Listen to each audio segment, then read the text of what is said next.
Саламатсыздарбы урматтуу Чалкан медиа каналынын көрөрмандары, өлкөбүздө алган акыркы сааттагы жаңылыктар менен сиздерди тааныштырабыз. Каналыбызга катталып, ой пикирлериңиздер менен бөлүшүңүздөр. Ош облусунда 32 гектар жер мамлекетке кайтарылды. Ош облусунда баасы 500 миллион сомдон ашуун 32 гектар жер тилкеси мамлекеттин балансына кайтарылды. Бул тууралуу Улуттук коопсуздук мамлекеттик комитетинен кабарлашты.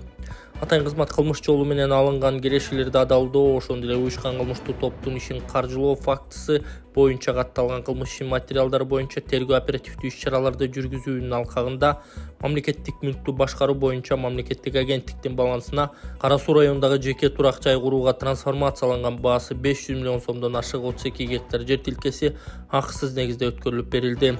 Учурда улуттук коопсуздук кызматы кылмыш жолу менен алынган мүлктөрдү, анын ичинде уюшкан кылмыштуу топтордун өкүлдөрүн аныктоого багытталган тиешелүү ыкчам иш-чараларды улантууда. Урматтуу Москвадагы мекендештер, Кыргызстанга жүк салууну каалап, бирок кимден жиберүүнү ойлонуп жаткан болсоңуз, биз сиздерге ишенимдүү ишкерди сунуштайбыз. Бул ишкердин аты жөнү Зайырбек Маматкаримов. 12 жылдан бери иш алып барган командасы сиздин аманатка кыянатты кылышпайт. Кыргызстанга салган жүгүңүздү күндүн аптабына же кыштын ызгаарына калтырбастан атайын жүк сактоочу кампасы Бишкек шаары Профсоюз көчөсү 38/1 дарегинде жайгашкан. Жүктү Москванын бардык жеринен өздөрү алып кетет. Алган жүктү Кыргызстандын 7 дубанына жеткирүүнү да кепилдешет.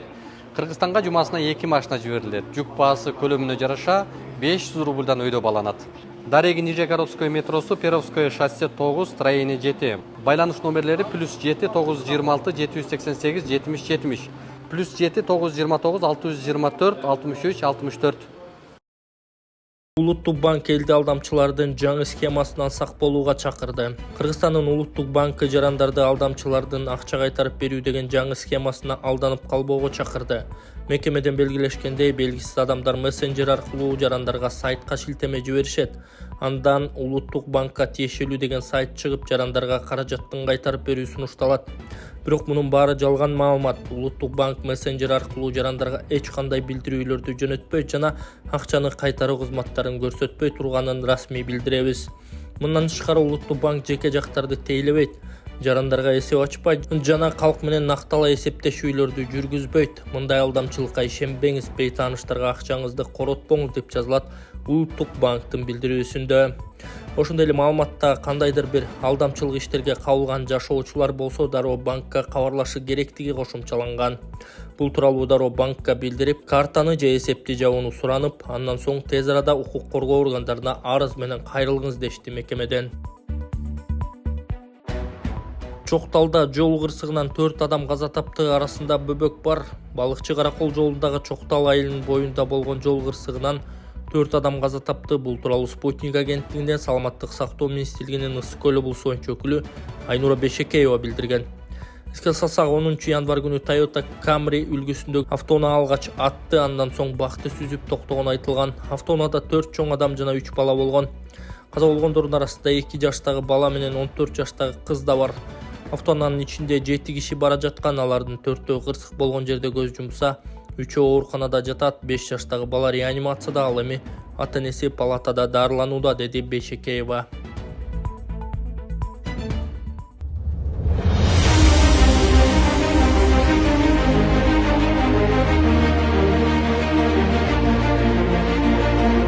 Кыргызалтындын жетекчиси Кубат Абдраимов Кум Төрген жайына барды. Кыргызалтын ачык акционердик коомунун башкармалыгынын төрагасы Кубат Абдраимов Кум Төрген жайынын жамааты менен жолугушту. Жолугушууда ал ишкананын учурдагы милдеттери, жакынкы жылдардагы пландары тууралуу айтып берди. Ошондой эле ген жайынын жумушчуларынын кызыктырган суроолоруна да жооп берди. Жолугушууда Кузурман Субанов 2024-жылы жетишилген өндүрүштүү көрсөткүчтөр, кыска жана орто мөөнөттөгү келечектеги максаттар жана пландар боюнча кеңири маалымат берди. Андан соң Кыргызалтын ишканасынын жетекчиси гендеги өндүрүштүк бөлүмдөрдүн, жер астынан алтын казуу долбоорунун, калдык сактоочу жайдын, алтын ылгоочу фабриканын жана карьердеги иштен жүрүшүн инспекциялады.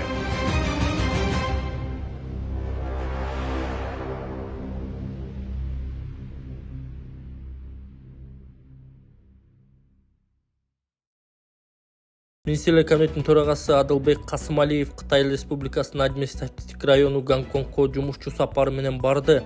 Бул тууралуу өкмөттөн кабарлашты. Визиттин алкагында Минкап төрагасы жыл сайын дүйнөнүн бардык өлкөлөрүнүн алдыңкы эксперттерди, каржы тармагынын лидерлерин жана бизнес өкүлдөрүн бириктирген абройлуу эл аралык иш-чара деп эсептелген Азия каржы форумуна катышат.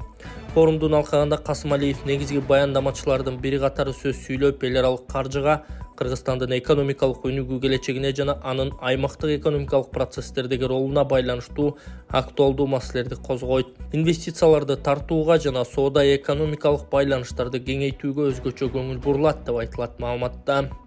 Мындан тышкары Гонконгдун Атайын административдик районунун башчысы, ошондой эле бир катар ири банк жана каржы институттарынын жетекчилиги менен эки тараптуу жолугушуулар болмокчу. Аларда эки тараптуу кызматташтыкты бекемдөө, Кыргызстандын экономикасына инвестиция тартуу жана өлкөлөр ортосундагы соода алакаларынын келечеги талкууланат. Эмбак номерин 0772 92 19 97 Бегмайты деп чыгат. Сберкарта өзүмдүн атымда Бегмайты деп чыгат. Кызымдын диагнозу ДЦП. Ошол кызым төлөгөндөн баштап ушул оору менен ооруп келет.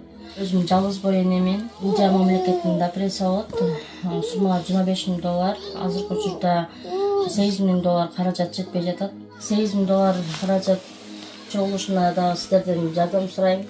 Кызымдын ушу эртеңки келечеги үчүн жардамыңыздарды берип, аз-аздан болсо дагы оңуңуздарга биз муктажбыз. Өзүбүз ista турган эч нерсебиз жок. Канча барган жаш балдар, кошуналарыбыздын балдары ушу кызым менен тең кыздары, балдар бар. Алар ойноп жүрөт, менин кызым ушу үйдө отурат.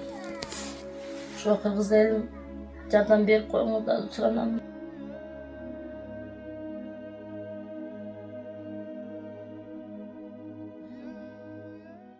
Бишкекте Социал-демократтар партиясынын мүчөсү кармалганы кабарланды.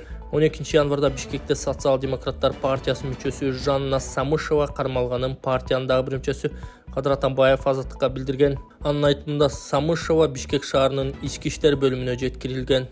Жанна Самышеваны адегенде ийим дин экстремизм менен иштеген 10-бөлүмү Тамара кафесинде отурган жеринен кармап кетишкен. Жеке буюмдары, сумкасы ошол жерде калган. Жекшемби күнү кечинде Бишкек шаардык ички иштер башкармасы кармалган имаратына алып келишкен. Самышева жактоочуларына чалып, аны алып кетип жатканын гана айтууга үлгүргөн. Бизге эч кандай расмий түшүндүрмө бериле элек деген Атамбаев. Кадыр Атамбаев Самышевага жактоочулар киргизилбей жатканын кошумчалаган. Самышева Социал-демократтар партиясынын катарында буга чейин Бишкек шаардык кеңешине талапкерлигин койгон. Жанна Самышеванын кармалышы тууралуу укук коргоо органдары маалымат бере элек. Ал партиялаштарына козголгон ишке байланыштуу, кармалдыбы же башка ишке байланыштуу белгисиз. Социал-демократтар партиясынын лидери 26 жаштагы Темирлан Султанбеков, партиянын мүчөлөрү Ирина Карамушкина жана Роза Түрксевер 2024-жылдын 13 ноябрынан бери камакта. Аларга кылмыш жаза кодексинин шайлоочулардын добушун сатып алуу беренеси боюнча кылмыш иши козголгон. Бишкектин Свердлов райондук соту 15 ноябрда аларды 2 айга камакка алган. Бишкек аймактык шайлоо комиссиясы козголгон кылмыш ишине жана тергөөнүн маалыматтарына таянып, Социал-демократтар партиясынын 17 ноябрда өткөн Бишкек шаардык кеңешине шайлоого катышуудан четтеткен. 9 январда аталган сот булардын камактагы мөөнөтүн дагы 2 айга узарткан.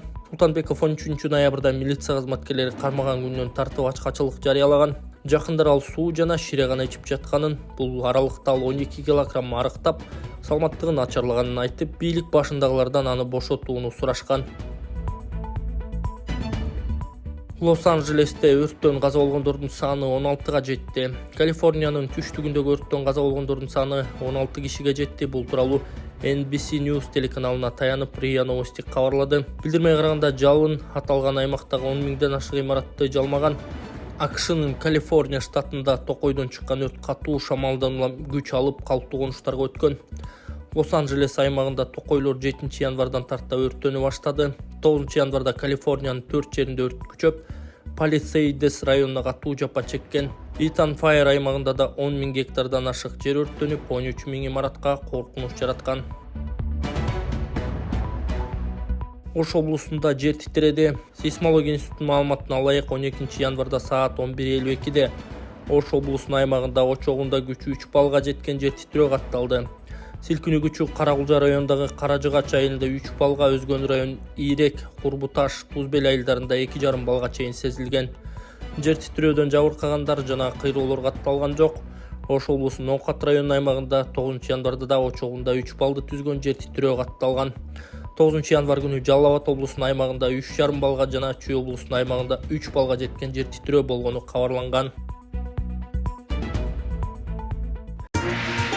Иньянгел бул салттуу Кытай рецепттеринен жасалган уникалдуу продукт. Ал кылдаттык менен тандалган 20 чөптүн аралашмасынан турат. Алардын ар бири күчтүү даарылык касиетке ээ. Иньянгел эмнеге пайдалуу жана кайсы ооруларды айыктырат? Артрит, остеохондроз, радикулит, ревматизм жана ар кандай булчум сөөк, тизе муун ооруларына шыпа берип, ошондой эле денедеги суукту, токсин туздарды чыгарып, ысык суукту теңдеп, кан айлануу системасын жакшыртат. Бул гелдин курамында женьшень, камфора, арника, имбир жана башка ушул сыяктуу табигый дары чөптөрдөн жасалып, эч кандай химиялык заттар жана консерванттар кошулбайт.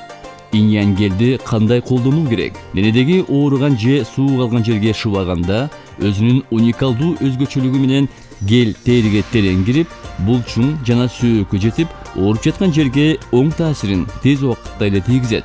Көбүнчө мына жашатып калгандан кийин ошондой оорулар көп козголот экен суукта. Дайыма ошону мен пайдаланам, өтө жакшы жардам берет экен, жакшы дары экен. Эскертүү: иньянгелдин ар кандай жасалма түрлөрүнөн сак болуңуздар. Кененирээк маалымат алуу үчүн экраныңыздардагы номерлерге кайрылыңыздар.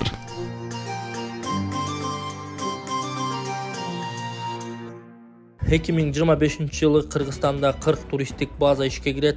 2025 жылы Кыргызстанда 40 туристтик базаны ишке киргизүү пландаштырылып жатат. Бул тууралуу министрлер кабинетинин төрагасынын биринчи орун басары Данияр Амангелдиев ишембиде жумушчу кеңешмеде билдирди.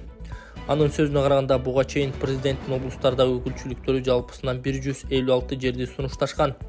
Баткен облусу 7, Жалал Абад облусу 29, Ысык Көл облусу 40, Нарын облусу 34, Ош облусу 23, Талас облусу 10, Чүй облусу 13. Бул контекстте берилген жерлерге объекттерди куруунун керектөөлөрүнө жана аларды коммерциялык пайдалануунун келечегине талдоо жүргүзүү, жергиликтүү коомчулук жана жергиликтүү инвесторлор менен зарыл консультацияларды өткөрүү зарыл.